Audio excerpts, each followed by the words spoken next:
ఐటీలో ఎంట్రీ కావాలా? Trainee software engineer గా అజా కోడింగ్ ట్యూటర్ లో 2 వీక్స్ ట్రయల్ పీరియడ్ లో వెంటనే చేరండి. ఒక చిన్న ప్రొడక్షన్ మేనేజర్ గా చలనచిత్ర జీవితాన్ని ప్రారంభించి సినిమా ఇండస్ట్రీలోకి ప్రవేశించి ఒక అగ్రసేన నిర్మాతగా అద్భుతమైనటువంటి విజయాలు సాధించినటువంటి is none other than Bellamkonda Suresh garu. 25 సంవత్సరాల కంప్లీషన్ అనేటువంటిది ఒక ల్యాండ్ మార్క్. ఈ ల్యాండ్ మార్క్ టైంలో మనం ఒకసారి వెనక్కి తిరిగి చూసుకుంటే మనం ఎలా స్టార్ట్ అయ్యాము, ఎక్కడ స్టార్ట్ అయ్యాము, ఒక్కటే ఒక మిస్ అయ్యాం శ్రీహరి అని.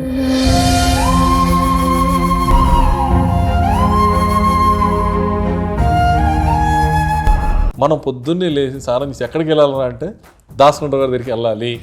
ఈరోజు మనకి అది ఒక పెద్ద పండగలాగా. ఇప్పుడు ఇండస్ట్రీలో, తెలుగు ఫిలిం ఇండస్ట్రీలో, తెలుగు రాష్ట్రాల్లో అలాంటి వ్యక్తి లేడు.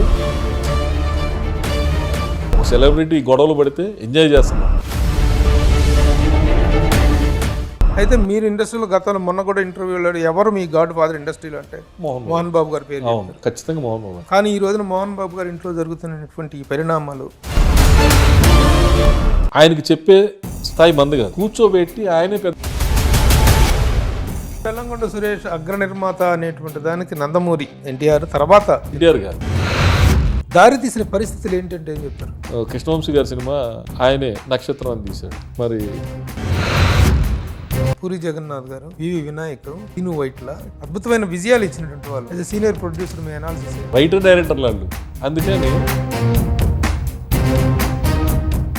హాయ్, హలో, నమస్తే and welcome to my show from the bottom of the heart in Suman TV, the India's largest digital media platform. ఒక చిన్న ప్రొడక్షన్ మేనేజర్గా చలనచిత్ర జీవితాన్ని ప్రారంభించి సినిమా ఇండస్ట్రీలోకి ప్రవేశించి తరువాత నిర్మాతగా మారి 25 సంవత్సరాల విజయవంతమైన కెరీర్ పూర్తి చేసుకుని ఒక అగ్రసేన నిర్మాతగా అద్భుతమైనటువంటి విజయాలు సాధించినటువంటి ఒక నిర్మాత నా ముందుగా ఉన్నారు. Is none other than Bellamkonda Suresh garu. Bellamkonda Suresh గారు మనకు మామూలుగా సాధారణంగా దొరకరు, ఇంటర్వ్యూలు కాటికి దొరకదు. ఇప్పుడు 25 సంవత్సరాలు పూర్తయిన తర్వాత సందర్భంగా నిర్మాతగా ఈ సందర్భంగా మాట్లాడుతున్నారు తప్ప ఇన్ జనరల్గా అయితే మాత్రం మీడియాకి దూరం. మీడియా కొంచెం దూరంగా ఉన్నారు. But anyway welcome. నమస్తే అండి, వెల్కమ్. థ్యాంక్ యూ ప్రభు గారు. నమస్తే, ఎలా ఉన్నారు? First class. 25 సంవత్సరాల కంప్లీషన్ అనేటువంటిది ఒక ల్యాండ్ మార్క్. ఈ ల్యాండ్ మార్క్ టైంలో మనం ఒకసారి వెనక్కి తిరిగి చూసుకుంటే మనం ఎలా స్టార్ట్ అయ్యాము, ఎక్కడ స్టార్ట్ అయ్యాము, ఎలా టర్నింగ్స్ తీసుకుంది అనేటువంటి ఒక సింహావలోకనం అంటారు చూసారా. ఆ సింహావలోకనం చేసుకుంటే మీ కెరీర్ గురించి మీకేమనిపిస్తుంది? నా కెరీర్ బాగుంది, నేను చేయబోయే ప్రాజెక్టులు అన్నీ బాగున్నాయి. ఒక్కటే ఒక మిస్ అయ్యాం శ్రీహరి అనేది. అది మాటలో చెప్పలేము. మనం సాంబయ్యతోటి మన లైఫ్ గ్రాండ్ సక్సెస్ఫుల్గా స్టార్ట్ అయింది. దానికి కారణం శ్రీహరి. మరి అలాంటి శ్రీహరి లేడంటే అదొకటి మనం తట్టుకోలేం. మనం 25 years ఎంజాయ్ చేసిన లైఫ్ని ఒక్కసారి వెనక్కి వెళ్తే శ్రీహరి గుర్తొచ్చాడంటే మనకి. శ్రీహరి ప్రస్తావన తీసుకొచ్చారు కాబట్టి అది మీకెంత అనుబంధం నిర్మాతగా తొలిది. శ్రీహరి పని చేసినటువంటి హీరో ఇంట్రడ్యూస్ అయినటువంటి తొలి చిత్రానికి నేను అసిస్టెంట్ డైరెక్టర్ బ్రహ్మనాయుడు. గురువు గారి సినిమా దాసనారాయణరావు గారి ఇంటర్వ్యూ. నాకు బ్రహ్మనాయుడు వీటన్నిటికంటే ముందు నుంచే శ్రీహరి మంచి ఫ్రెండ్. బాలానగర్ నుంచి నేను కృష్ణాలో ఉన్నప్పుడు వచ్చేవాడు. ఈవినింగ్ అయితే ఆ కృష్ణాలో మొత్తం ఓపెన్ ప్లేస్ ఉండేది. ఆ రాళ్ళ కూర్చొని ఇద్దరం చెరుకు బీర్ కొనుక్కొని సరదా బీర్ వేసేవాడు ఎంగేజ్లోనే. సో పొద్దున సాయంత్రం దాకా జిమ్కి వెళ్ళి కష్టపడి బాగా వెల్ ట్రైన్డ్ అనమాట. అప్పుడు ముందు నుంచి తెలుసు ఇది నేషనల్ లెవెల్ ఛాంపియన్. సో అందుకని నాకు తొందరగా అతనితో సినిమా చేసే అవకాశం వచ్చింది. ముఖ్యంగా ఏంటంటే ఫ్రెండ్షిప్స్ని ఇచ్చే వాల్యూ కానీ తను హీరోగా ఎదిగిన తర్వాత కూడా చాలామందికి డైరెక్టర్లు, కొత్త డైరెక్టర్లు అవ్వచ్చు, చాలామందిని ఇంట్రడ్యూస్ చేయటంలో కానీ అందరిని డేట్లు ఇచ్చి ఎంకరేజ్ చేయడం కానీ చేశాడు. అంటే నేను అప్పుడు చెప్పా, మనం ఒక భుజం మీదే మోయాలి, ఇంటికి 4 పిల్లలు ఎందుకు పెడతారు, పడిపోకూడదని. నువ్వు అన్ని పిల్లలు నువ్వై మోస్తున్నావు, నువ్వు పడిపోతే పట్టించుకోరు, నువ్వు బాగుంటే అందరూ బాగుంటారు, వద్దు సోదరా, ఈ ఒక్క విషయంలో నా మాట విను, నువ్వు కొన్ని అవాయిడ్ చేయంటే ఏమిరా అట్లా చెప్తావు, నువ్వు వచ్చినప్పుడు లేదా అని నేను వచ్చానని నేను ఫుల్ ప్లెడ్జర్గా సినిమా తీద్దామని పక్కాగా అన్ని కమర్షియల్గానే చేశాను. నువ్వు అలాగే చేయి అందరికీ. నువ్వు ఒకళ్ళతోటి మెహర్బానీ కోసం ఒకళ్ళని బరువు వేసుకోకు, మొత్తం బరువు మోయొద్దు అని చెప్పాను. ఎప్పుడు బరువు మోయటంలో కూడా కొంతవరకు మనం మోయగలగాలి. ఒక సిమెంట్ బస్తా 2 సిమెంట్ బస్తాలు వేస్తే మనం కూడా మోయలేం. ఆయన ఎక్కువ కష్టపడ్డాడు, ఎక్కువ బరువు మోసాడు. ఎక్కువ మందికి చేశాడు, చేద్దామని తపనలో చాలా మంది బరువు మోసాడు. అవును. తను ఒకరోజు మా ఈవినింగ్ పిలిచి నన్ను, ప్రభు ఈ రోజు నుంచి నేను హీరో అవుతున్నాను, నా డేట్లు నువ్వు చూస్తున్నావు అని ఒక డైరీ కొనిపెట్టి ఒక పెన్ను నా చేతికి ఇచ్చి, యు ఆర్ మై మేనేజర్, ఇది చూసేటువంటి సెలబ్రిటీ మేనేజర్, నువ్వే డేట్ చూడాలంటే ఓకే అని చెప్పి డైరీ తీసుకున్నాను. నేను తీసుకున్న 15 రోజులకి 20 రోజులకి ఈ సీన్ వచ్చాడు. సీన్ వచ్చి అది కామినేషన్ సీన్ వచ్చి అడిగితే, అన్న ప్రభుకి ఇచ్చాను, ప్రభు ఇస్తే తీసుకుని నాకే అభ్యంతరం లేదని చెప్పాడండి. వచ్చి అన్న నీ దండం పెడితే నాకు ఇవ్వన్నాను, నేను చేసుకుంటా అన్న, ప్లీజ్ అన్న శ్రీహరి అన్న నీ దగ్గర తీసుకోమన్నాడు అన్న అంటే, సరే చేసుకోవయ్యా ఇచ్చాను. అక్కడ నుంచి ఆ టర్నింగ్ అలా తిరిగిపోయి తన అతను టర్నింగ్ మార్చింది అంతే. నువ్వు ఉండి వేరేలాగా ఉండేది. కొంతమంది దగ్గర ఉంటే మనం చెప్పగలిగేవాళ్ళం, అవును, వాళ్ళు చెప్పింది వినేవాళ్ళం కాదు. అవును, ఎప్పుడు వాళ్ళు చెప్పింది మనం విన్నాం అనుకో, మన టాలెంట్ ఉండదు, వాళ్ళు పోతారు, మనం పోతాం. అక్కడ నువ్వు చేసిన తప్పు పెద్ద తప్పు. అది ఉంటే ఒక తర్వాత కూడా ఏదైనా పర్సనల్గా సలహా కానీ ఏదైనా, తను ఇద్దరు డాక్టర్లను చదివించాడు కదా, అది నా ద్వారానే నేను ఇది చేసి పెట్టిన వాళ్ళు. సూపర్. ఇవన్నీ ఒక అద్భుతమైన జర్నీ. సరే ఓకే, బెల్లంకొండ సురేష్ ఇంటర్వ్యూ చేయడానికి రాగానే ఫస్ట్ శ్రీహరి ప్రస్తావన రావటం అనేటువంటిది మన ఇద్దరికి తనతో ఉన్న అనుబంధానికి నిదర్శనం. Okay, anyhow we last wonderful persons. ఇంకోటి కాదు, సరే అతను పోవటం, గురువు గారు పోవటం అనేది ఇంకా ఇండస్ట్రీకి నష్టం. ఎందుకు తెలుసా, ఆయన అనేవాడు జనవరి 1కి మనం పొద్దున్నే లేచి స్నానం చేసి ఎక్కడికి వెళ్ళాలరా అంటే దాసకంఠ గారి దగ్గరికి వెళ్ళాలి. ఈరోజు మనకి అది ఒక పెద్ద పండగలాగా.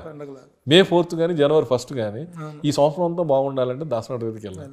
వెళ్తే ఆయన 100 రూపాయల నుంచి 10,000 వరకు కవర్లో పెట్టి అందరికి ఇచ్చేవాడు. ఎంత వేల మంది వెళ్ళినా కూడా అందరికి ఇచ్చేవాడు, అందరికి భోజనాలు పెట్టి ఇచ్చేవాడు. ఏదైనా ప్రాబ్లం వస్తే అర్ధరాత్రి వెళ్ళి 1 గంటకి వెళ్ళిన రోజు కూడా ఉంది. ఇలా ప్రాబ్లం వచ్చింది గురుగారు అంటే, సరేనా ఈ టైంలో ఎందుకురా, పొద్దున్నే రారా అని చెప్పి పంపించేవాడు.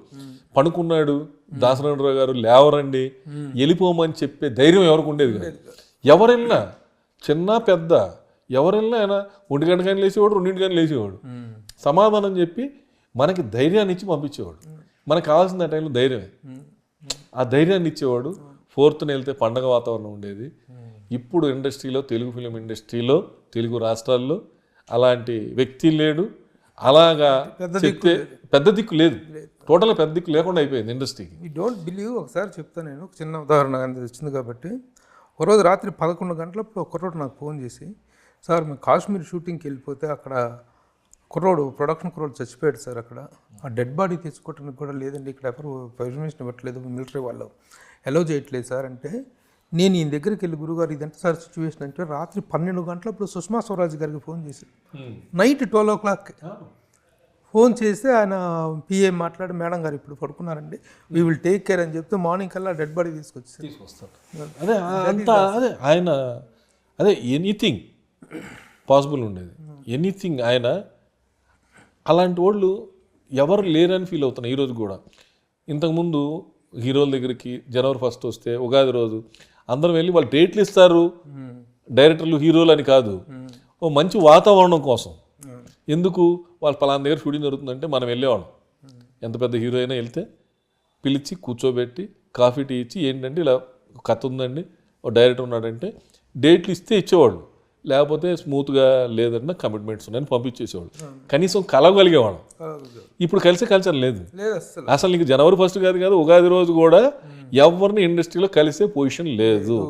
ఎందుకు, వాళ్ళ పర్సనల్ ఎజెండాలతో ఎటు వెళ్తున్నారు, ఏం చేస్తున్నారు ఎవరు చెప్పట్లేదు, తెలియనీయట్లేదు. ఒకళ్ళని కలుద్దాం అన్నా కూడా కలవలేని పరిస్థితి.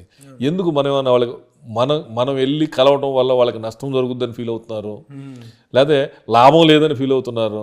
దానివల్ల ఇప్పుడు వెళ్ళిన వాళ్ళందరికీ మీరు డేట్లు ఇవ్వలేరు, వచ్చిన వాళ్ళందరికీ. కానీ ఒక ఆనందం, ఒక హీరోతో వెళ్ళి ఫోటో దిగాం, ఈ సంవత్సరం అంతా బాగుంటుంది. లేకపోతే ఏముంటుంది, ఇచ్చేస్తే మీరు వచ్చేస్తే మాకు ₹1 ఏమి ఇవ్వరు కదా.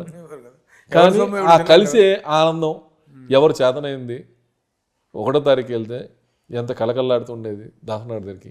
ఇప్పుడు ఎవరు లేదనే బాధ అయితే చాలా పెద్ద బాధ ఇది. ఇండస్ట్రీలో ఈరోజు జరుగుతున్న పరిణామాలకి ఆయన ఉంటే సాధారణంగా అంటే ఎవరైనా పెద్దోళ్ళు పోయినప్పుడు ఆయన లేని లోటు తీర్చలేంది అంటారు. కానీ అది 100% ట్రూ అయింది మాత్రం ఒక దాసరి నారాయణరావు గారి విషయంలో. ఆయన లేని లోటు ఎంత ప్రస్ఫుటంగా కనిపిస్తుంది. నిర్ణయం వాళ్ళ జరిగే కొన్ని పరిణామాలు అదే ఆయన ఉంటే.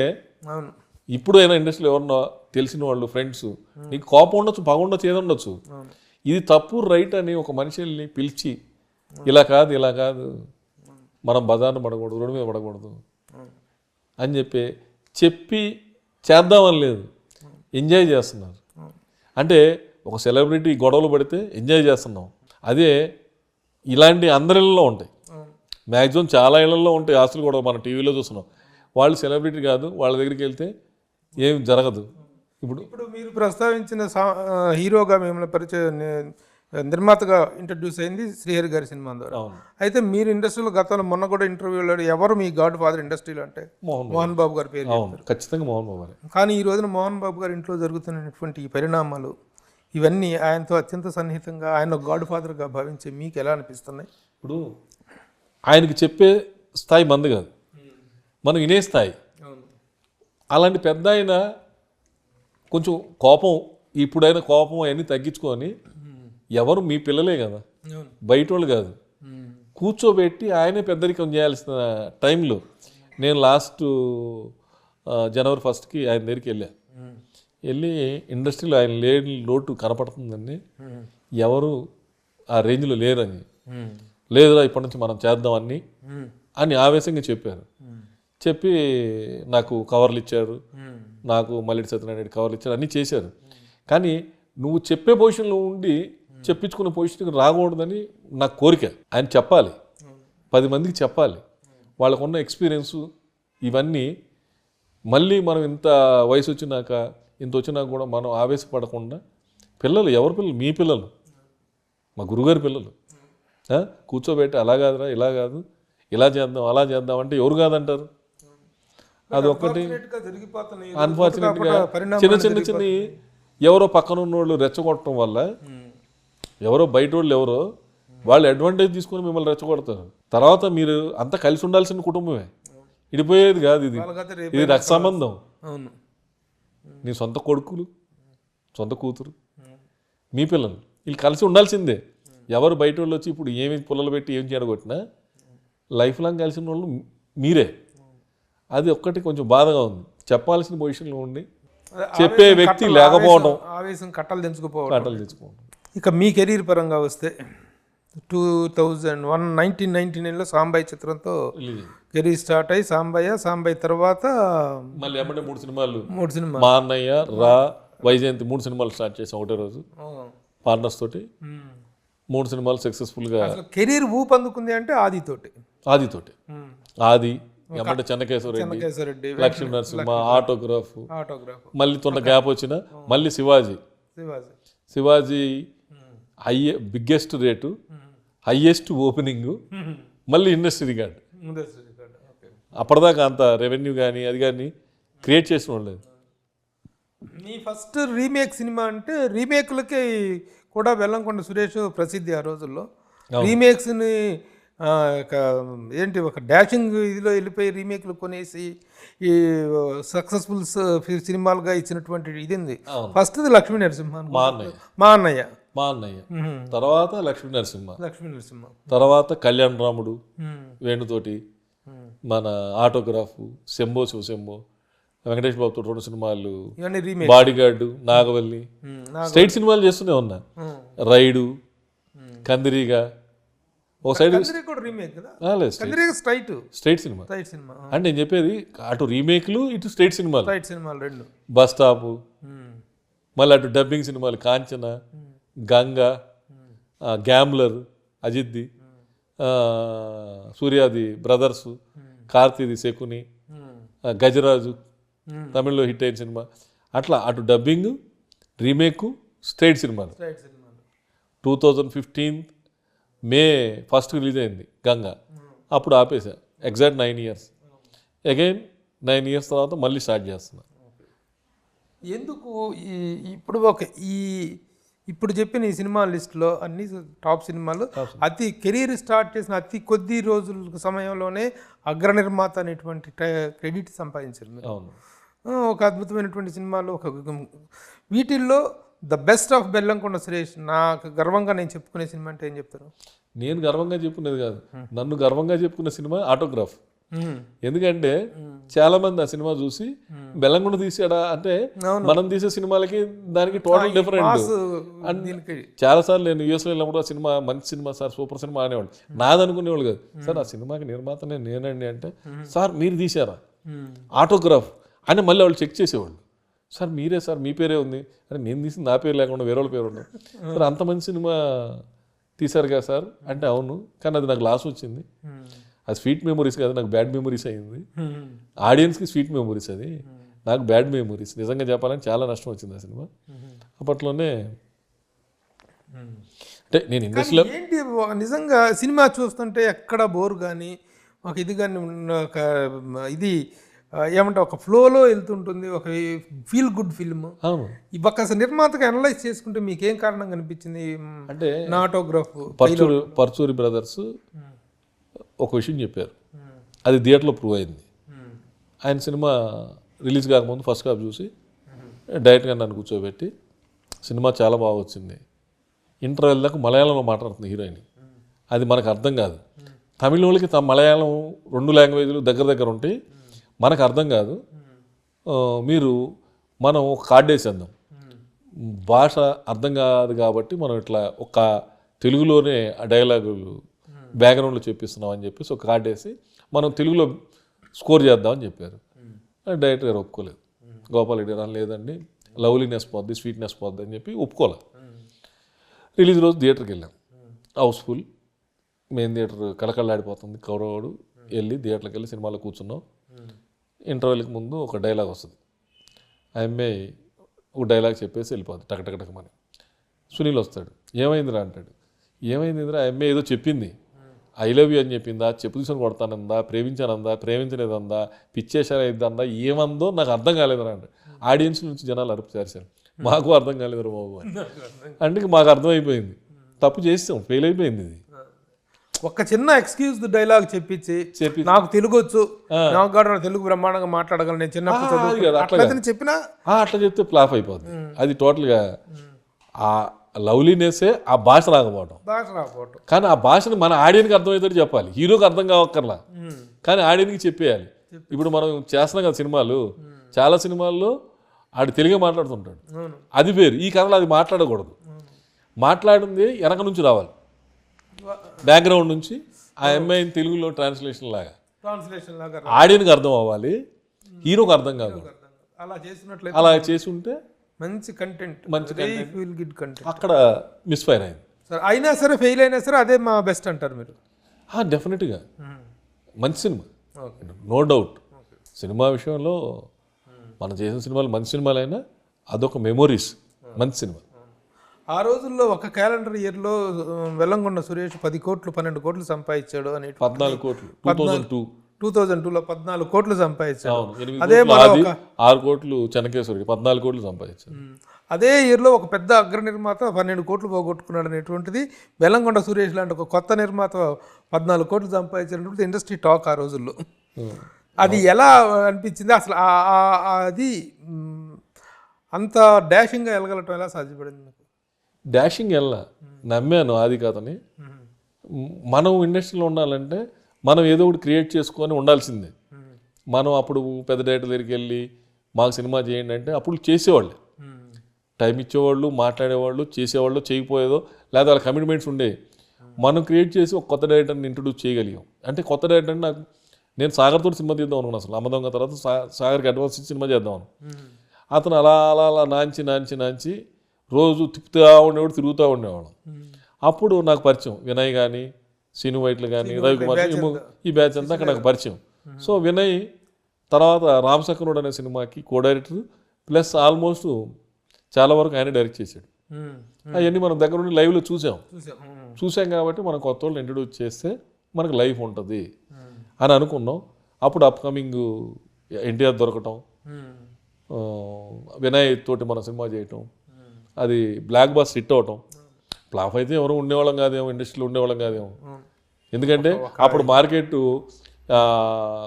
స్టూడెంట్ నెంబర్ 1 హిట్ అయ్యి 7-8 కోట్లు ఉన్నప్పుడు మనం 12 కోట్లు పెట్టి తీసాం. అవును, ఆ రోజుల్లోనే. ఆ రోజు అది 20 కోట్లు కలెక్ట్ చేసి రిలీజ్ అయినాక మనం ప్రాఫిట్లోకి వెళ్ళాం. కానీ అది అటు ఇటు అయిండు, మరి మనం ఉండేవాళ్ళం కాదు, ఇండస్ట్రీలో ఉండేవాళ్ళం కాదు. అంటే మళ్ళీ ఇంకో రకంగా ఏం వచ్చేది తెలియదు. దాంతో ఏదేమైనా బెల్లంకొండ సురేష్ అగ్ర నిర్మాత అనేటువంటి దానికి నందమూరి ఫ్యామిలీ, అటు ఫస్ట్ ఎన్టీఆర్, తర్వాత ఈ 2 సినిమాలు కదా మీకు ఒక హైప్ తీసుకొచ్చి. ఎన్టీఆర్ కాదు, ఫస్ట్ బాలయ్య బాబు. ఫస్ట్ బాలయ్య బాబు నన్ను పిలిచి అడ్వాన్స్ తీసుకున్నాడు. సాంబయ్య ఇవ్వగలనే నేను కలిస్తే ఎమ్మటే ఫస్ట్ అడ్వాన్స్ తీసుకుంది బాలయ్య బాబు. వచ్చింది ఆది కానీ తర్వాత ముందు వచ్చింది ఆది కానీ బాలయ్య బాబే ఫస్ట్. నాకు సాంబయ్య అయినట్టునే, ఇంకా మా అన్నయ్య కానీ ఇవి కానీ ఏవి అవ్వాలా, పలానా సినిమా తర్వాత నీ సినిమా అని చెప్పేసి త్వరగా ఎలా వెళ్ళగలిగారు బాలకృష్ణ? బాలయ్య బాబు గారి సినిమాలు తీసుకోండి, ఏ సినిమా అయినా కొత్త నిర్మాతలే. సమరసింహారెడ్డి కావచ్చు, నరసింహనాయుడు కావచ్చు, చెన్నకేశ్వరరెడ్డి కావచ్చు, ఇంకా చాలా సినిమాలు. ఆయన ఒక్కడే. నేను అప్పటికి నెంబర్ 1 నేను ఎందుకంటానంటే ఆయన ఒక్కడే. కాతొంది డైరెక్టర్ ఉన్నాడు, తీగల నిర్మాత ఉంటే ఏముంది, ఎవరైనా ఒకటే అని చెప్పి ధైర్యం చేసి మనం ఉన్నాం కదా అని నిర్ణయం తీసుకొని డేట్లు ఇవ్వగలిగిన ఏకైకది సాంబయ్య హిట్ అవ్వగలని నేను వెళ్ళి కలిసి ఇచ్చింది బాలయ్య బాబు గారు. So your stardom started with the Balayya Babu, Nandamuri star. ఎందుకంటే అంతకుముందు నేను సాంబయ్య తర్వాతే, first film Sambayya, second film immediately Balayya Babu. నేను ఆయన 2 సినిమాల తర్వాత అన్న 2 years ఆయన ముందే చెప్పారు, నాకు పలానా కమిట్మెంట్స్ ఉన్నాయి, ఈ సినిమా తర్వాత నీ సినిమానే. అలాగే చేశాడు. ఏమి వేరే సినిమా వచ్చినా ఏది చేసినా కూడా ఫస్ట్ నీ కమిట్మెంట్ ఇచ్చినా ఈ సినిమా అయినాక వేరే వెళ్తానని. బాలకృష్ణ గారితో చేసిన 2 సినిమాలు చెన్నకేశ్వరరెడ్డి, లక్ష్మీ నరసింహ, ఈ రెండిట్లో ఏది బెటర్ ఈల్డింగ్ ఇచ్చింది? యాక్చువల్గా అయితే చెన్నకేశ్వరరెడ్డి బ్లాక్ బస్టర్ హిట్ ఇవ్వాలి. మనం కొంచెం 90 daysలో రిలీజ్ చేయాలని ఒక టార్గెట్ తోటి 90th day రిలీజ్ చేసాం. స్టార్ట్ అయిన 90th dayనే రిలీజ్ అయిన సినిమా. అది సంక్రాంతి రిలీజ్ చేసి ఉంటే అందులో చిన్న చిన్న ఫాల్ట్స్ ఉండేది. ఇండస్ట్రీ రికార్డు అప్పుడు ఎక్కడికో ఉండేవాళ్ళం, ఎక్కడో టాప్ ప్లేస్లో ఉండేవాళ్ళం. చిన్న మిస్టేక్ చేసాం. తర్వాత దాని మిస్టేక్ ఏం చేయకుండా లక్ష్మీ నరసింహ. ఇప్పుడు ఏంటంటే అంతకుముందు ఆయన సమరసింహారెడ్డి కానీ వీరి సినిమాల తాలూకు రికార్డులు, వాటి తాలూకు ఆ ఊపు అనేటిది అద్భుతంగా ఉంది బాలకృష్ణ గారికి. కరెక్ట్గా సంక్రాంతికి వచ్చినట్లయితే సీజనల్ అడ్వాంటేజ్ విపరీతంగా ఉంది. సీజన్ అని కాదు, కథలు కూడా చిన్న చిన్న ప్రాబ్లమ్స్ మార్పులు చేసుకొని మనం ఏం తప్పు చేసామని రెక్టిఫై చేసేసుకున్నాం. మాకు టైం లేకుండా అయిపోయింది. 23 తారీఖు షూటింగ్ చేసాం. అలా ఒక నిర్మాత అలా టైం బౌండ్ పెట్టుకొని తొందరపడటం అనేటువంటి దాన్ని ఒక అనుభవంగా చెప్పుకోవచ్చు. తొందరపడ్డా స్క్రిప్ట్ వినేటప్పుడు అన్ని కరెక్ట్ చేసేసుకుంటే 90 daysలో కన్నా సినిమా బాలకృష్ణ గారు లాంటి తోటి రిలీజ్ చేస్తే అడ్వాంటేజే వేరే ఉంటుంది. నిర్మాతకి డైరెక్టర్ ఇంకో సినిమా చేయొచ్చు, హీరో ఇంకో సినిమా చేయొచ్చు, ప్రొడ్యూసర్ ఇంకో సినిమా చేయొచ్చు, ఫైనాన్షియల్లీ ఇంట్రెస్ట్లు బడన్ ఉండదు. ఎన్ని రకాలుగా ఎంజాయ్ చేయొచ్చు, అన్ని రకాలుగా ఎంజాయ్ చేయొచ్చు. మేము స్క్రిప్ట్లోనే కొంచెం చిన్న చిన్న పొరపాట్లు చేసేసాం. ఇక అది రెక్టిఫై చేసుకునే టైం లేకుండా 23 షూటింగ్ చేసి 25 రిలీజ్ చేసాం. ఈ రోజున నిర్మాత తను చేసిన ఒప్పులేంటి, తను చేసిన తప్పులేంటి అని సమీక్షించుకునేటువంటి సెల్ఫ్ అనాలిసిస్ అనేటువంటిది లేకుండా పోతుంది. దానికి కూడా టైం లేకుండా పోతుంది. మీ 25 సంవత్సరాల కెరీర్లో నిర్మాతగా yes I did this great అనిపించింది ఏంటి, నేను చేసిన ఈ తప్పు ఏంటి అనేటువంటి అనలైజ్ చేసుకుంటే ఏది బెస్ట్ డిసిషన్, ఏది బ్యాడ్ డిసిషన్ అనిపిస్తుంది? కొన్ని బ్యాడ్ డిసిషన్స్ ఉన్నాయి, కొన్ని మనం అనుకున్నవి కరెక్ట్ అయినాయి, కొన్ని పక్కన వాళ్ళు చెప్పినా కూడా వినకుండా తప్పులు చేసినవి ఉన్నాయి, నేను చెప్పినవి కూడా జరని ఉన్నాయి. అందుకని తప్పులు 2 సైడ్లు జరిగింది. నా సైడ్ కూడా జరిగింది, నేను కూడా వినలా, చెప్పారు ఇది తప్పు అని చెప్పారు, వినే మూడ్లో లేవు. మనం మనదే కరెక్ట్ అనే స్టైల్లో కొన్ని చోట్ల సక్సెస్ అయ్యాం, కొన్ని చోట్ల ఫెయిల్ అయ్యాం. ఆటోగ్రాఫ్ సినిమా ఉంది, ఆటోగ్రాఫ్ సినిమా నేను చెన్నైలో వేరే పని మీద ఉన్నా. ఆ సినిమా ప్రీమియర్ షో చేశారు, నేను వెళ్ళా. నన్ను కూడా రమ్మంటే నేను వెళ్ళా. ఎవరో చేరను, ఆటోగ్రాఫ్ ఇప్పుడు మనం వెళ్ళి ఏం చేస్తాం, ఏం చూస్తామని వెళ్ళా. ప్రీమియర్ షోకి వెళ్ళా నేను. వాళ్ళు వెళ్ళి వచ్చిన వాళ్ళు సినిమా చాలా బాగుంది అన్నారు. ఆంధ్ర క్లబ్లో ఉన్నాను, చాలా బాగుంది అన్నారు. సరే మార్నింగ్ టికెట్ కొనుక్కొని వెళ్ళిపోయా. ఒకరిని థియేటర్కి వెళ్ళా, మా మేనేజర్ చెప్పా, ఈ డైరెక్టర్ ఎక్కడ ఉంటాడు, ఈ ప్రొడ్యూసర్ ఎక్కడ ఉంటాడు తెలుసుకో సినిమా అయిపోయే లోపల అని. ఇంటర్వెల్కి విపరీతంగా నచ్చింది. ఇంటర్వెల్కి అతను ఎక్కడ ఉన్నాడో కలుసుకొని డైరెక్ట్గా వెళ్ళిపోయా. ఇంకా సెకండ్ హాఫ్ చూడలా నేను. వెళ్ళిపోయి నేను సినిమా చేస్తాను, నాకు ఈ సినిమా కావాలి అని అడ్వాన్స్ ఇచ్చి అగ్రిమెంట్ చేసి మళ్ళీ సినిమా చూసాం మ్యాట్ని రెండోసారి. అంటే అంత గ్యాప్ ఇవ్వకపోతే నేను వెళ్ళి అగ్రిమెంట్ చేసి వచ్చినాక చాలామంది వెళ్ళిపోయారు. చాలామంది రెండు తర్వాత అందరూ వెళ్ళారు. కానీ నేను ఇంటర్వ్యూల నుంచి వెళ్ళి అగ్రిమెంట్ చేసుకుని వచ్చాను చారం దగ్గర. అది పాస్ట్ డిసిషన్, మంచిదే. ఇంకో సినిమా లక్ష్మీనరసింహ రిలీజ్కి ముందే కొన్నా, చూడకుండానే కొన్నా. ఆ డైరెక్టర్ మీద కాన్ఫిడెంట్ తోటి కొనేసాను. అలాగా 2-3 తప్పులు మరి వేరే సినిమాలు కూడా కొన్నా. అవి దెబ్బతీసినాయి. డబ్బులు కట్టేసాం, చూస్తే ఏమీ లేదు. నేను మళ్ళీ అది ఏంట్రా అని కూడా అడగలేదు, వాళ్ళని వెనక్కి ఇస్తామని కూడా అడగలేదు. వెళ్ళకుండా సైలెంట్ లేసి వచ్చేసాను సినిమా చూసి. అట్లా 4-5 సినిమాలు ఫస్ట్ కాపీ చూసి వదిలేసి వచ్చా. ఆ తర్వాత ఇంకో సినిమా బ్లైండ్ మిస్టేక్, చాలా పెద్ద మిస్టేక్ చేసింది ఏంటంటే గజనీ కొన్నాను తెలుగుకి, రీమేక్కి. రిలీజ్కి ముందే 2 months ముందే కొన్నా, 3 months బిఫోర్ కొన్నా ప్రొడ్యూసర్ దగ్గర. అడ్వాన్స్ ఇచ్చి అగ్రిమెంట్ చేసుకున్నాక ఇక్కడ మన తెలుగు హీరోకి, పెద్ద హీరోకి చూపించారు.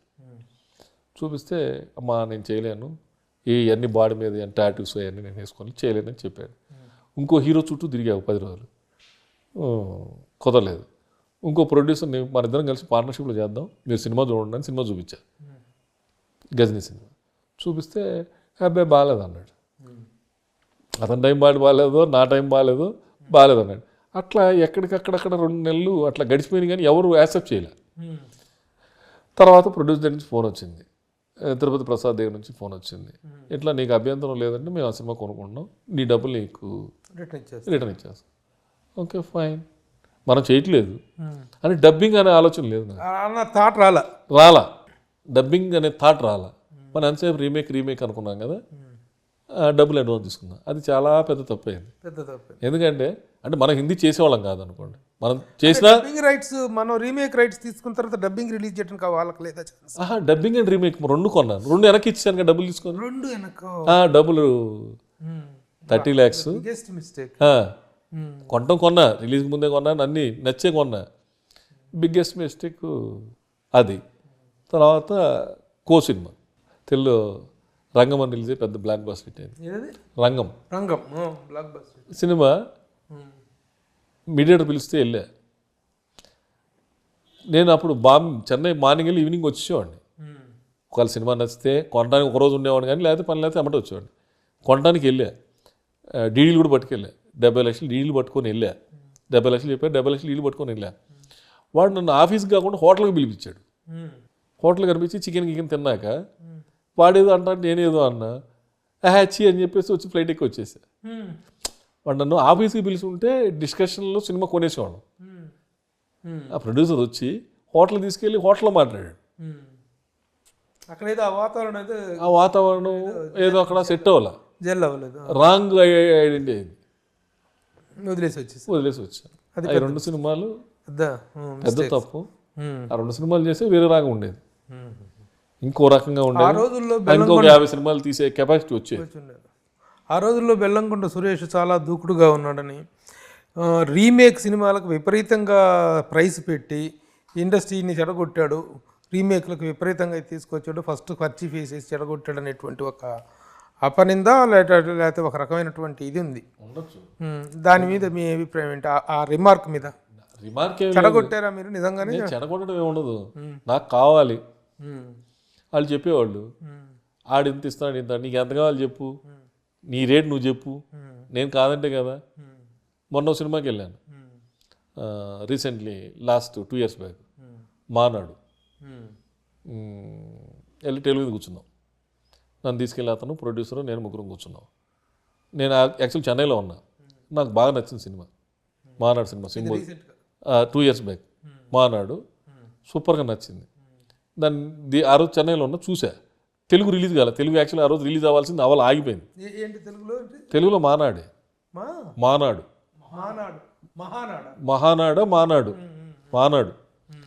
రిలీజ్ అవ్వాలా. సో మనం కొనేసుకుందాం అని చూసా. విపరీతంగా నచ్చింది. డైరెక్ట్ ప్రొడ్యూసర్ దగ్గరికి వెళ్ళాను, కూర్చున్నాను. సార్ నాకు 2 days టైం ఏంటి సార్ అన్నాడు. అలా సార్ ఎందుకు 2 days అన్నా. లేదు సార్ నేను పని ఉంది మాట్లాడాలన్నాడు. 2 days తర్వాత వెళ్తే మండే సార్ అన్నాడు. సండే వెళ్తే మళ్ళీ మండే అన్నాడు. ఈ 4 days అక్కడే నీ సినిమా 80% కొనాలని. మండే ఉంటే మండే సార్ நிறைய ஆள் கேட்குறாரு, உங்களுக்கு வேணுమన్నా కాస్ట్ జాస్తి సార్ అన్నాడు. నీ రేట్ ఎందుకు చెప్పు, ఈ మీటింగ్లో వద్దు, నువ్వేమనుకున్నావు చెప్పు అన్నాడు. సార్ 4.5 ఉంది సార్ తెలుగు ఆఫర్ అన్నాడు. 5 crores అగ్రిమెంట్ సింగిల్ పేమెంట్ తీసుకో అన్నా. ఆడు కొంచెం షాక్ అయ్యాడు. నేను 4 కడుగుతాను 3 కడుగుతాను పెండింగ్ పెడదాం అనుకున్నాడు. 5 crores సింగిల్ పేమెంట్, డిస్కషన్ వద్దు, అగ్రిమెంట్ చేసి పేమెంట్ చేసేస్తాను, అకౌంట్ నెంబర్ చెప్పు, ఆన్లైన్ ట్రాన్స్ఫర్ చేసేస్తాను, అగ్రిమెంట్ చేసి ఇచ్చి పంపించాను. వాడు ఏమనుకున్నాడేమో సార్ 1 day టైం వేయడం అన్నాడు. ఇక రానన్నా, ఇక నాకు వద్దు సినిమా, నేను చేయను, నువ్వు చెప్పిన రేటు నేను ఓకే అన్నా. సార్ మీకు కొన్ని విషయాలు చెప్పాలి, అది 1 day టైం ఏంటి అన్నాడు. ఆ 1 dayలో హైదరాబాద్ వచ్చాడు. హిందీను తెలుగు 12 కోట్లకు అమ్ముకున్నాడు. Single payment. అతను హ్యాపీ. మనం చేసుంటే మనం నష్టపోయేవాళ్ళం, గ్యారంటీ నష్టపోయేవాళ్ళం. ఏ సినిమా? మానాడు, సింబుది. సురేష్ బాబును సునీల్ వీళ్ళు కొన్నారు. మనం ఎక్కడ మాట్లాడుతుంటే వాళ్ళు ఇక్కడ పిలిపించుకున్నారు, కొన్నారు. కానీ మంచిదే అయింది. వాళ్ళు తీయలేదు ఇప్పటివరకు. అది నేను తీసేవాడిని కాదేమో, ఎందుకంటే తెలుగు వచ్చేసింది. ప్లస్ ఏమైంది, హిందీ అమ్మడానికి లేదు. అది వాడు అలా అమ్మేశాడు. ఇప్పుడు మన తెలుగు రీమేక్ చేసినా మనకు ఉన్న మార్కెటే మంచి మార్కెట్ హిందీ. ఇది లేనప్పుడు నేను సినిమా తీయలేను, ఎవరు తీయరు. గ్రేట్ ఎస్కేప్ ఇది. అది గ్రేట్ ఎస్కేప్. ఈ 2 yearsలో అది గ్రేట్ ఎస్కేప్. అదే మంచి జరిగినాయి, కొన్ని చెడు జరిగినాయి. సరే, ఏదేమైనా 25 సంవత్సరాల ఈ కెరీర్లో నిర్మాతగా మధ్యలో 9 సంవత్సరాలు ఒక నిర్మాతకు గ్యాప్ రావటం అనేటువంటిది అస్త్ర సన్యాసం, చిత్ర సన్యాసం చేయటానికి దారి తీసిన పరిస్థితులు ఏంటంటే ఏం చెప్తారు? పరిస్థితులు ఏం లేవు. మనం సినిమాలు తీస్తున్నాం అనుకో, పిల్లల సినిమాలు అన్నీ మనమే తీయాలి. ఇక బయట ఎక్స్పోజ్ ఉండదు. ఇప్పుడు బయట 10 సినిమాలు బయట చేశాడు, ఎక్స్పోజ్ వచ్చింది. ఇప్పుడు 4 సినిమాలు షూటింగ్ జరుగుతున్నాయి. ఒక సినిమా కంప్లీట్ అయిపోయింది, మిగతా సినిమాలన్నీ 60-50% అయ్యి షెడ్యూల్ ప్రకారంగా జరుగుతున్నాయి. ఆ అవకాశం ఉండేది కాదుగా. అన్ని సినిమాలు మనమే చేయాల్సి వచ్చింది. కొడుకులు ఎక్కి రావటం వల్ల వాళ్ళు హీరోలు బయట సినిమాలు చేయాలంటే వాటిని మనం ఆగాలి. మనం ఆగితేనే అవి ముందుకెళ్తాయి. లేకపోతే ఏమైంది, మీ నాన్నే ప్రొడ్యూసర్ కదా, మీరే చేసుకోండి అంటారు. లేదా మళ్ళీ మనకు ఖర్చు కథలు చెప్తుంటాం. అంతే తప్ప బెల్లంకొండ సురేష్ సినిమాలు తీయలేని పరిస్థితిలోకి వెళ్ళి ఆగిపోయింది లేదు. సినిమా అనుకోవటం అయిపోయింది, ఎక్కడ అయిపోద్ది, ఎప్పటికీ అయిపోతుంది. బెల్లంకొండ సురేష్ పరిస్థితి అస్సలు. నా అదృష్టం ఏంటంటే ఎదురు దెబ్బలు పడ్డాయి. లేదు, కొడుకులు ఎస్టాబ్లిష్ అవ్వాలి, మన సైడ్ వేరే చేసాం, మళ్ళీ బ్రహ్మాండ సంపాదించాం. నేను చెప్తాను కదా, నాకు భగవంతుడు వరం ఉంది, ఎప్పటికీ ఎవరికి లేదు. నాకు భగవంతుడు ఉంది. నాకు కొంచెం తెలుసుద్ది, తెలివితేటలలో ఏం చేయాలి ఏం చేయకూడదు కొన్నిసార్లు తెలుసుద్ది. తెలిసి కొన్నిసార్లు మూర్ఖంగా ప్రవర్తిస్తా. చెప్తుంటుంది ఇది తప్పు చేస్తున్నావు అని, చేసిన మూర్ఖంగా చేస్తా, తప్పు అయిపోద్ది. అయిపోయినాక నువ్వు తప్పు చేసావు, నేను చెప్పిన మాట వినలేదని నా మైండ్ చెప్పుద్ది. అలాగే నేను స్కూల్లో చదువుతున్నప్పుడు రాజ్మోహన్ స్కూల్లో హైదరాబాద్లో రేమత్ నగర్లో ఉండేవాళ్ళం. యూసుఫ్ కూడా రేమత్ నగర్లో ఉండేవాళ్ళం. బస్ వచ్చి మాకు ఒక ట్రిప్ కోటికి వేసేది, ఒక ట్రిప్ నాంపల్లికి వేసేది. ఒకే బస్సు. స్కూల్ బస్సా? మామూలుగా city bus, RTC bus. Pass ఉండేది కదా అప్పుడు, స్కూల్ పాస్ ఉండేది. యూసుఫ్ కూడా చెక్ పోస్ట్ పోలీస్ క్వార్టర్స్లో లాస్ట్ స్టాప్, అక్కడ ఎక్కేవాళ్ళం. పొద్దున్నే 7 o'clock అక్కడ దిగేవాళ్ళం ఖైరతాబాద్లో. లోపల నడుచుకుంటూ వెళ్ళాం, గవర్నమెంట్ స్కూల్. మళ్ళీ అక్కడికి వచ్చి బస్ ఎక్కేవాళ్ళం. ఇక్కడ దిగి మధ్యలో ఇన్స్టిట్యూట్ ఒకటి ఉంది, సైట్ ఇన్స్టిట్యూట్ అని, గవర్నమెంట్ది ఇంటర్నేషనల్ ఇన్స్టిట్యూట్ ఒకటి ఉంది. దాంట్లోంచి షార్ట్ కట్ అనమాట, రేవంత్ నగర్లో నడుచుకుంటా బ్యాగ్ వేసుకొని వెళ్తుంటే దొంగ సినిమాలు చేయండి. దొంగ కృష్ణ గారిది. సినిమా చూడాలి, డబ్బులు లేవు. మా ఫాదర్ అప్పుడు జాబ్ మీద మార్కాపురం, లాస్ట్ రిటైర్మెంట్ మా ఫాదర్ అక్కడే, అక్కడ ఉన్నాడు. మా ఫాదర్ ఉంటే సినిమాకి డబ్బులు ప్రాబ్లం లేదు. మా మదర్ చదువుకునేటప్పుడు సినిమా లేదని చెప్పి డబ్బులు ఇచ్చేది. ఎలాగా అని ఒక 5 రూపాయలు ఉంటే బాగుండని బ్యాగ్ వేసుకొని వెళ్తా ఉంటే 5 రూపాయల నోటు, రిజర్వ్ బ్యాంక్ నోటు పెళ్ళాడుతుంది మిట్ట మధ్యాహ్నం ఎండకి, ఎండాకాలం చూస్తే 5 రూపాయల నోటు కనపడింది.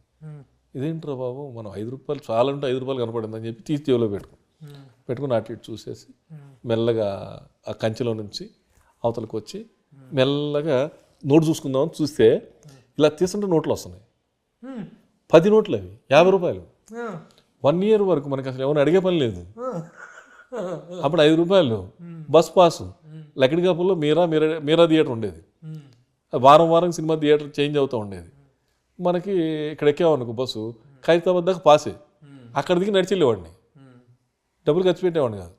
మా ఫాదర్ ఇచ్చినా కూడా డబ్బులు ఖర్చు పెట్టేవాడిని కాదు. జాగ్రత్తగా ఉండేవాడిని, చాలా అంటే చాలా జాగ్రత్తగా ఉండేవాడిని. రేపేంటి మనం ఇప్పుడు ఖర్చు పెట్టేస్తే అనే అబ్బా ఖైరతాబాద్ దిగి అక్కడ నుంచి దగ్గరేగా నడుచుకుంటూ వెళ్ళిపోయేవాడిని. అంటే అప్పుడు ఈ ట్రాఫిక్ లేదు, చాలా ఈజీ నడవటం, రోడ్ల మీద నడవటం. మళ్ళీ అక్కడికి వచ్చి బస్సు ఎక్కేవాడిని. పాస్ ఉండేది కదా, పాస్ వేస్ట్ చేసేవాడిని కాదు. అలాగా ₹1.5, ఇంకో ₹1 ఖర్చు, 2.5 ఖర్చు పెడితే బ్రహ్మాండమైన సినిమాలు చూసేవాళ్ళం. అప్పుడేం 10 పైసలు పెడితే పల్లీలు ఇచ్చేవాళ్ళు కదా. టికెట్ 40 రూపాయి టికెట్, ₹1.5. మేము చూసే టైంలో ₹1.5. అందుకని అట్లా ఆ రోజు నుంచి ఎప్పుడు ఎవరిని చేసి డబ్బులు అడుక్కోవడం కానీ ఇవి కానీ చేయలేదు. కమాండింగ్గానే తీసుకున్నాం. ఎవరన్నా నాకు వాళ్ళ అవసరం ఉంటే 10 లక్షలు పంపి, 50 లక్షలు పంపి, ఆ టైప్ ఆఫ్లోనే జరిగింది. లైఫ్ జరుగుతుంది అని భగవంతుడు, మన గొప్పతనం కాదు అది.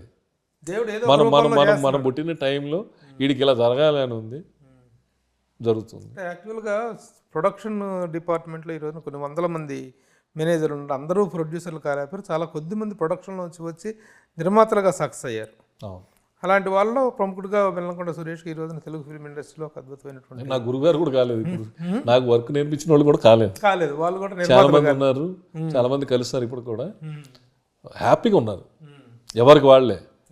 అప్పుడు నేను మేనేజర్ చేసేటప్పుడు నాకు ఆ మధ్య పీరియడ్ కావాలి, ఇండస్ట్రీలోకి వచ్చిన దగ్గర నుంచి నిర్మాతగా మారినటువంటి 12 సంవత్సరాలు మేనేజర్గా ఉన్నప్పుడు మనకి, నేను మేనేజ్ చేసేటప్పుడు డ్రైవర్లు కారుకు ₹100 ఇచ్చేవాళ్ళు, డీసీఎంకి ₹100 ఇచ్చేవాళ్ళు మేనేజర్కి. నేను తీసుకునేవాడిని కాదు, మీరు ఉంచుకుంటారు అనేవాడిని. కానీ నేను తిట్లు ఎవడు తిట్టాడు, ఏ మేనేజరు తిట్టేవాడు కాదు. కానీ నేను తిడితే వాళ్ళు ప్రేమగా చూసేవాళ్ళు నన్ను. ఎందుకు డబ్బులు తీసుకునేవాడిని కాదు కదా, మన దగ్గరే కదా తిడుతున్నారా అని. కానీ ఇండస్ట్రీకి అప్పుడు డ్రైవర్లు అనదర్, ఇప్పుడు ఒక మేనేజర్ ఉంటే నేనుంటే 5 మేనేజర్లు ఉండేవాళ్ళు డ్రైవర్లు ఈక్వల్ టు మేనేజర్. ఎందుకంటే వాళ్ళు 7 షూటింగ్ జరగాలంటే 6:30 కల్లా ఒక్కొక్కళ్ళు పికప్ చేసుకొని స్పాట్ తీసుకురావాలి. సో మేనేజర్ ఈవినింగ్ బుక్ పెట్టుకొని ఇగో ఈ కార్ నెంబర్, ఇగో నువ్వు పలానా వాళ్ళు ఎక్కించుకోవాలి, పలానా ఎక్కించుకొని ప్లాన్ చేసేవాళ్ళు. టైంకి 7 o'clock షూటింగ్ జరిగేది, ఎంత దూరమైనా జరిగేది. అందుకని మేనేజర్ల కంటే ఎక్కువ పవర్గా ఉండేవాళ్ళు డ్రైవర్లు. కానీ ఆ టైంలో మరి మిగతా మేనేజర్లు తీసుకోవటం వల్ల వాళ్ళు అక్కడే గుర్తు అయిపోయింది, పలానా తీసేసుకుంటాడు. మాత్రం ఒక లక్ష్యంతో ఉన్నారు మొదటి నుంచి, నిర్మాత కావాలి అనేటువంటిది లేదు, డైరెక్టర్ అవ్వాలి అనుకున్నా. నేను యాక్చువల్గా డైరెక్టర్ అవ్వాలి అనుకున్నా. నేను డబ్బు సంపాదించగానే అన్నీ సెటిల్ చేసి ఒక ఆఫీస్ తీసుకొని ఒక NRI ఫండ్స్ పెట్టుకొని సినిమా డైరెక్ట్ చేద్దామని చెప్పి పుట్టింటి లాంఛనాలని చెప్పి ఒక రీమేక్ కొన్నా, మరాఠీ సినిమా. 25,000 పెట్టి కొన్నా. కొన్ని దానికి వినోద్ కుమార్కి అడ్వాన్స్ ఇచ్చాను, సౌందర్యకి అడ్వాన్స్ ఇచ్చాను, నేనే డైరెక్టర్ని. ఇంకా మ్యూజిక్ సీటింగ్ స్టార్ట్ చేసినాక మామగారు బ్లాక్ బస్టర్ హిట్ అయింది. అందులో మెయిన్ క్యారెక్టర్ ఒకటి ఉంది, దాసనాడు గురుగారి దగ్గరికి వెళ్ళా. తాజ్ కృష్ణాలో ఉన్నాడు ఆయన. ఇలా నేను డైరెక్ట్ చేస్తున్నాను గురుగారు, మీ ఆశీర్వాదం కావాలి, మీ ఆశీర్వాదం పాటు మీరు ఈ సినిమాలో యాక్ట్ చేయాలి, ఇది క్యాసెట్ సినిమా అన్నాడు. చూశాడు ఆయన. చూసినాక ఒక గంట సేపు నాతో మాట్లాడాల. ఆయన ఎలా అనుకుంటా, ఏంటి గురుగారు అన్న, నాకు అర్థం కావట్లేదురా, నువ్వు ప్రొడక్షన్ కదా చేసావు, నువ్వు డైరెక్టర్ అంటే నాకు డైజెషన్ అవ్వట్లేదురా, డైరెక్టర్ ఏంటిరా అన్నాడు. లేదు గురుగారు నేను అసిస్టెంట్ పని చేశాను, నాకు డైరెక్షన్ చేయాలని ఉందంటే ఒక పని చేయరా నా మాట విని, ఫస్ట్ ప్రొడ్యూసర్ అవ్వు. విబి నాగప్రసాద్ కూడా ఫస్ట్ ప్రొడ్యూసర్ అయ్యాడు, తర్వాత డైరెక్టర్ అయ్యాడు, నిర్మాత దర్శకుడు అవ్వదు, నువ్వు స్టార్టింగ్లో ఎందుకు డైరెక్టర్ అవుతావు, నా మాట విని అన్నాడు. ఓకే గురుగారు మీరు చెప్పింది సార్ కరెక్ట్, అలాగే గురుగారు అని చెప్పి ఎమ్మటే మానేసి ఎమ్మటే విజయబాబు గారిని కలిశారు. ఆయన ఓకే అన్నాడు. ఎమ్మటే గురుగారు చెన్నై వచ్చారు. చెన్నైలో ప్రెస్ మీట్ పెట్టి దాసనారావు ప్రధాన పాత్రలు మారిపోయారు హీరోలు. వడ్డే నవీను, ఇంద్రజ వీళ్ళు వచ్చారు, మారిపోయారు. ఎందుకు? బాపిరెడ్డి గారికి నాకు అప్లికేషన్ ఉంది, నేను నవీన్ తోటి చేయాలి అని చెప్పి మారిపోయింది. కథ మారిపోయింది, డైరెక్టర్ మారిపోయాడు, హీరో మారిపోయింది. అయిపోయాక సిట్టింగ్స్ జరుగుతున్నాయి. సిట్టింగ్ జరిగేటప్పుడు మళ్ళీ హీరో మారాడు, కథ మారింది, హీరో మారాడు, మళ్ళీ సాయి కుమార్ హీరోకి వచ్చాడు సీన్లోకి. సాయి కుమార్ సీన్లోకి రాగానే మనం సాయి కుమార్తో చేద్దాం అన్నాడు. పోలీస్ స్టోరీ బ్లాక్ బస్టర్ అయింది. ఓకే అంటే ఫోన్ చేయగానే బాపిరెడ్డి గారు బెంగళూరు నుంచి ఎమ్మటే వచ్చాడు సాయి కుమార్. బాపిరెడ్డి గారు అంటే మరి అంత క్రేజ్ ఉండేది, గ్యాంగ్ లీడర్ తర్వాత సినిమా. ఆయన ఓకే గురుగారు చేసేస్తాను. అప్పుడు నవంబర్, డిసెంబర్ 10 రోజులు, జనవరి 10 రోజులు, ఫిబ్రవరి 10 రోజులు ఇచ్చాడు. నేను అలా చేయను, నాకు అటెస్ట్ తెచ్చి 60 రోజులు ఎప్పుడు ఇస్తో చెప్పు అన్నాడు. అయితే జూన్ జూలై 2 నెలలు మీ గురుగారు అన్నాడు. మేము షాక్ అయిపోయాం, మా ఇంధనం అయిపోయింది. మేము 10 లక్షలు బడ్జెట్తో దిగాం, సినిమా స్టార్ట్ అయితే ఫైనాన్స్ వస్తుంది, ఇందులో 8 లక్షలు అప్పు మళ్ళీ నాది, 2 లక్షలేమో సొంత డబ్బు, ఇంధనం అయిపోయింది. అడిగాం. ఆయన వెళ్ళిపోయినాక సార్ మీరు అతను డిసెంబర్ నుంచి ఇస్తారంటే మీరు జూన్ నుంచి అంటారు, నేను అలా ఎప్పుడు చేయలేదు, నేను సినిమా మొదలు పెడితే అయిపోవాలి నాకు అన్నాడు.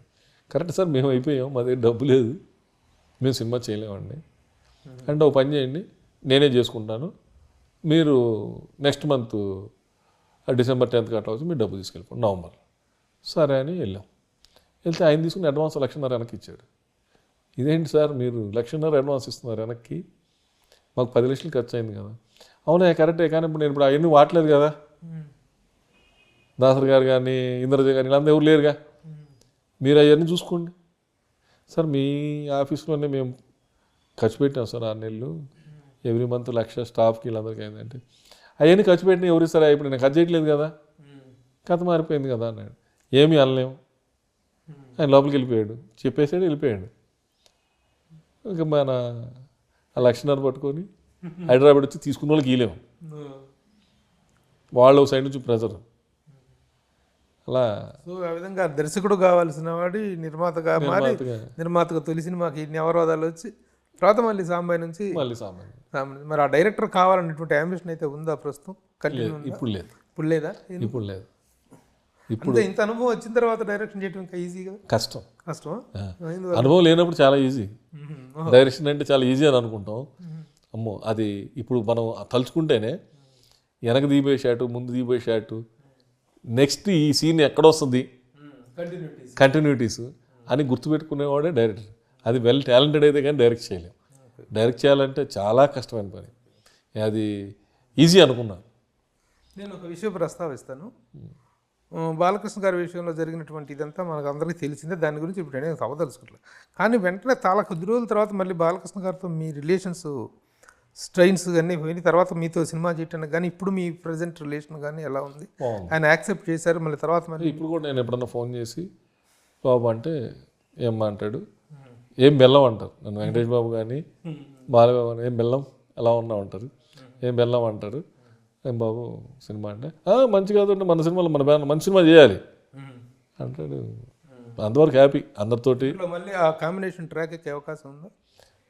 కథేనండి, కథే ఇంతకు ముందులా కాదు. కథ ఉండి డైరెక్టర్ ఉన్నాడు అనుకో, ఈ కథ బాగుంది చేస్తే బ్లాక్ బస్టర్ హిట్ అయింది అనుకుంటే డెఫినెట్గా చేయొచ్చు. నిర్మాతగా మీరు 9 సంవత్సరాలు గ్యాప్ తీసుకుని మీ కొడుకులిద్దరిని ప్రమోట్ చేసుకుని వాళ్ళు నిలబెట్టడం కోసం ఇప్పుడు నిలబడ్డారా ఏంటి వాళ్ళ పొజిషన్? లేదు, పెద్ద ఆయన 100% సాటిస్ఫాక్షన్, 100% కరెక్ట్ ట్రాక్లో ఉన్నాడు. ఇప్పుడు 4 చేసే సినిమాలు 4 డిఫరెంట్ సినిమాలు, 5వ సినిమా కూడా కమిట్ అయ్యాడు డిఫరెంట్. హిందీ సినిమాలు 2 కమిట్మెంట్ ఉన్నాయి, అతను ఇంకా మనం చూసే పని లేదు. చెన్నైని 2 సినిమాలు మంచి సినిమాలు కమిట్ అయి ఉన్నాడు. 2 చేశాడు ఆల్రెడీ. ఆల్రెడీ 2 చేశాడు, 2 కమిట్ అయి ఉన్నాడు. ఆ 2 సినిమాలు కంప్లీట్ అయితే డెఫినెట్గా ఆయన ఒక ట్రాక్లు పడతాడు. అవుతాడు. ఇంకా మనం దగ్గర ఉండి ఇప్పుడు నిర్మాతగా మీరు చేయబోయే సినిమాలు ఏంటి వరుసగా? 2 సినిమాలు బ్రదర్స్ సెంటిమెంట్ ఒకటి, ప్రొడ్యూసర్ కొత్త వాళ్ళే. నేనే ప్రొడ్యూసర్, నేనే ప్రొడ్యూసర్, మీరు డైరెక్టర్, హీరో. డైరెక్టర్, హీరోలు మా అబ్బాయిలే. ఇద్దరు పెద్ద ఆయన తోటి ఒకటి, చిన్న ఆయన తోటి ఒకటి ప్లాన్ చేసుకున్నా. ఈ 2 సినిమాలు పేర్లుగా జరుగుతాయి. బయట హీరోలతో ఏం చేయడానికి ఇప్పట్లో చేయనని ఏం లేదు, కుదిరితే తప్పకుండా. మొన్న ఒక కథ వచ్చింది, బాగుంది, రైతు దగ్గరికి వెళ్ళి చెప్పాను, రైతే చేద్దాం అన్నాడు. మళ్ళీ ఆలోచించాను, రైతేది కూడా మనం చేసి మంచి సినిమా, ఈసారి మళ్ళీ మంచి సినిమా చేద్దాం, ఇందులో కొంచెం చిన్న ఫాల్ట్లు ఉన్నాయి అన్నాడు. కరెక్టే, అతను చెప్పింది కరెక్టే, ఓకే డన్ అని మానేసాం. అలాగా కుదిరితే ఆ హీరో రేంజ్లో ఉందనుకో, తీసుకెళ్ళి డెఫినెట్గా చెప్తాను. నిర్మాత సెల్ఫ్ రెస్పెక్ట్ అనేటువంటిది ఈ రోజు నాకు ఒక ప్రశ్నార్థకమైంది. బట్ ఉన్నంతలో you have done your the best అనేటువంటిది నేను చేసుకున్నారు. మీరు మధ్యలో డ్రాప్ అయినా కానీ ఇది కానీ నిర్మాతగా మీ సెల్ఫ్ రెస్పెక్ట్ మాత్రం అక్కడ మిస్ అవ్వలేదు. ఇప్పుడు చేయబోయే ముందు ఇంకా వేరే హీరోతో కానీ ఎవరితో చేస్తున్నప్పుడు ఆ మెయింటైన్ చేయగలిగినటువంటి పరిస్థితులు ఉన్నాయా నిర్మాతలకి? నా వరకు నిర్మాతల ప్రొడక్షన్ మేనేజర్లు అయ్యారు, నిర్మాతల క్యాషియర్లు అయ్యారు అనేటువంటి అభిప్రాయం అది ఉంది. కొంతమంది అభిప్రాయం, కొంతమందికి అలా ఉంది, కానీ కొంతమంది అనుభవాలు కానీ నా అనుభవాలు అలాంటివి జరగలేదు, జరగకుండా కూడా ప్లాన్ చేసుకోవచ్చు. మనం కమాండ్ నుండి గ్రిప్ చేయగలిగితే అవతలలో కూడా మనం కథ అక్కర్లేదు, కాంబినేషన్ సెట్ చేసాం, సినిమా స్టార్ట్ అంటే మనకేం తెలియదు, ఏం జరుగుతుందో తెలియదు. కృష్ణవంశీ గారి సినిమా రవితేజ్ తోటి మాది పూజ కూడా జరిగింది. అయిపోవడానికి కారణం ఏంటి? కథ చెప్పాలని అడిగాను, కథ చెప్పాడు, నాకు నచ్చలేదని చెప్పాను. నేను చెప్పలేను, తీయగలను, ఇదిగో బైండ్ అండ్ స్క్రిప్ట్ అని ఇచ్చాడు. సార్ అది కూడా చదివాను, అది కూడా నచ్చలేదు అన్నాను. అన్నప్పుడు ఆయన ఏమన్నాడు, నేను తీయగలను కానండి, నేను చెప్పలేను అన్నాడు. కరెక్టే సార్, మీరు చెప్పలేరు, నాకు తెలియకుండా తీయలేను. మీరు చెప్పకపోతే మీరు తీయగలరు, మీరు గొప్ప డైరెక్టర్, మిమ్మల్ని నేను కాదన్ను, కానీ నేను తెలియకుండా తీయలేను. రేపు పొద్దున మీరు 10 బెంచ్ కార్లు కావాలంటారు, ఎందుకు కావాలని అడుగుతాను. నేను 10 కార్లు బెంచ్ కార్లు నాకు తెలియకుండా పంపించే పొజిషన్లో నేను సినిమా తీయను. నేను తీయాలంటే నాకు ఆ బెంచ్ కార్లు ఎందుకు కావాలి, ఏ సీన్లో వాడుతాం, ఎందుకు వాడుతున్నాం అని అడుగుతా. అప్పుడు మీరు కథ చెప్పాల్సి వస్తుంది, అప్పుడు కన్విన్స్ చేయాలి. దానికంటే బెటర్ ఇప్పుడు మీరు నా కథ అయినాక సినిమాని స్టార్ట్ చేద్దాం. లేదు నీకు అర్థం కావట్లేదు అని. నాకు అర్థం అవుతుంది సార్, మీకు అర్థం కావట్లేదు, పోనీ ఏదైనా రీమేక్ నా కోసం చేసి పెడతానంటే, లేదా నేను ఆల్రెడీ చంద్రలేఖ చేశాను, నాకు ఈ రీమేక్ల మీద ఫెడప్ అయిపోయాను, నేను చేయనని చెప్పాడు. నేను మళ్ళీ అది నేను ఓన్ చేసుకోవాలంటే టైం పట్టుద్ది. సరే సార్ మరి కొత్త కథ చేద్దామని. అప్పుడు మనకి చెప్పిన కథ ఆయనే నక్షత్రం అని తీశాడు. మరి మనం అప్పుడు కరెక్టే ఉన్నాంగా. ఇప్పుడు ఏ హీరో అయినా, ఏ నిర్మాతకైనా అగ్ర నిర్మాత అనేటువంటి పేరు రావాలంటే చిన్న సినిమాలు ఎన్ని సక్సెస్లు ఇచ్చినా సరే స్టార్స్తో చేసినప్పుడే వస్తుంది. మీకు బాలకృష్ణ గారితో చేశారు, వెంకటేష్ గారితో చేశారు, తర్వాత ఎన్టీఆర్తో చేశారు, రవితేజతో చేశారు. ఇంకా రిమైనింగ్ పెద్ద హీరోలతోటి చేయటం, ఇప్పుడున్న ప్రజెంట్ యంగ్ హీరోలతో చేయాలి అంటే ఆ ప్రయత్నాలు ఏమైనా ఉన్నాయా? ఇప్పుడున్నటువంటి యంగ్ హీరోలు నేను ఎప్పుడు ప్రయత్నం చేయలేదు, చేయను కూడా. ఎందుకు, మనకు అందుబాటులో లేరు వాళ్ళు. ఏ విషయంగా, రెమ్యూనరేషన్ పరంగా, ఏ పరంగా చూసుకున్నా వాళ్ళు మనకు అందుబాటులో లేరు. మనకు అందుబాటులోకి ఉంటే అవకాశం వస్తే చేస్తానేమో, కానీ నేను మాత్రం టైం వేస్ట్ చేసుకొని నేను తిరిగి డేట్లు సంపాదించి చేసి ఓపిక లేదు. చివరిగా ఒక ప్రశ్న, మొన్న జరిగినటువంటి ఒక ప్రెస్ మీట్లో ఒక ప్రశ్న అడిగాం మీకు. డైరెక్టర్గా మీరు ఎవరిని ప్రిఫర్ చేస్తారు అంటే, ప్రస్తుతం చాలా బ్యాడ్ పొజిషన్ ఉన్నటువంటి పూరి జగన్నాథ్ గారి పేరు చెప్పి, బ్యాడ్ ఒక ఫ్లాప్ అవుతాడు, నేను అట్లా బ్యాడ్ ఫీల్ అవును, నేను గుడ్గానే ఫీల్ అవుతా. వినాయక్ గారు కావచ్చు, పూరి జగన్నాథ్ కావచ్చు, బ్యాడ్ కాదు, bad in the sense flop నేను చేస్తాను. ఈ రోజు కూడా ఖచ్చితంగా చేస్తాను. పూరి జగన్నాథ్ అయితే ఇమీడియట్లీ చేస్తాను, వినాయక్ అయినా ఇమీడియట్లీ చేస్తాను. కథ ఉంటే వాళ్ళు బ్రహ్మాండంగా తీయగలరండి. అది ఎక్కడో మిస్ఫైర్ అయింది. పూరి జగన్నాథ్ ఒకసారి ఒక స్క్రిప్ట్ చెప్తే ఎవరికైనా సరే ఫుల్ స్క్రిప్ట్ డైలాగ్స్ తోటి చెప్పినాకే స్టార్ట్ చేస్తాడు. మరి ఈ 2 సినిమాలు ఎందుకు జరిగింది? లైగర్ కానీ ఇస్మార్ట్ శంకర్ 2 కొంచెం ఏదో టెన్షన్లో జరిగి ఉండొచ్చు, అంత మాత్రం డైరెక్ట్ కాకుండా పోలేదు. గ్యారంటీగా మళ్ళీ చూడండి, పోకిర్ లాంటి బ్లాక్ బస్టర్ ఇటు కొడతాడు, మళ్ళీ పూరి జగన్నాథ్ ఏంటంటో తెలుస్తుంది. యాక్చువల్గా ఉన్నటువంటి పరిస్థితుల్లో ఏంటంటే ముగ్గురు టాప్ డైరెక్టర్స్, ఒక ఏలుడు ఏలినటువంటి directors, Puri Jagannadh garu, VV Vinayak garu and Seenu Vaitla top directors, ఒక అద్భుతమైన విజయాలు ఇచ్చినటువంటి వాళ్ళు. ఈ రోజున వాళ్ళకి ఒక సినిమా స్టార్ట్ చేయడం అనేటువంటి గగనమైన పరిస్థితులు రావటం పట్ల as a senior producer me analysis ఏంటి? అంటే నేను సీను వైట్ తోటి వర్క్ చేయలేదు, సీను వైట్లో మనకు తెలుసు కానీ మనం ఎప్పుడు వర్క్ చేయలేదు. ఇప్పుడు ఈ 2 డైరెక్టర్ వర్క్ చేశాను కాబట్టి చెప్పగలుగుతా.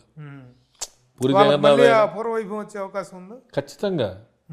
వాళ్ళు చూడండి మళ్ళీ టాప్కి వెళ్తారు డెఫినెట్గా, అసలు మీకు డౌటే లేదు.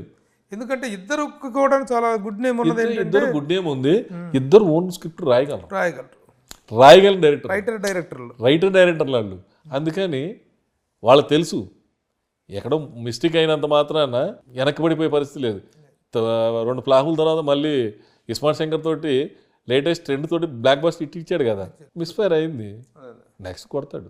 25 సంవత్సరాల ఈ కెరీర్ అనేటువంటిది మాత్రం మోస్ట్ సక్సెస్ఫుల్గా most top producers of Tollywood అనేటువంటి లిస్టులో బెల్లంకొండ సురేష్ పేరు ఉండేలాగా అద్భుతంగా జర్నీ సాగింది. ఈ ప్రస్థానం ఇలాగే కొనసాగాలి. మీ ఇద్దరు అబ్బాయిలు ఇప్పుడు బాధపడుతున్నారు, ఇంకిద్దరిని కంటే బాగుండేది, 2 హీరోలు చేసుకోవచ్చు. ఇద్దరు చాలు. Very good. Most successful career, 25 సంవత్సరాల కంప్లీషన్ సందర్భంగా all the best and wish you every success in your future endeavours. Thank you. Suman టీవీలో మీ పర్సనల్ అండ్ బిజినెస్ ప్రమోషన్స్ కోసం కింది నెంబర్కి కాంటాక్ట్ చేయండి.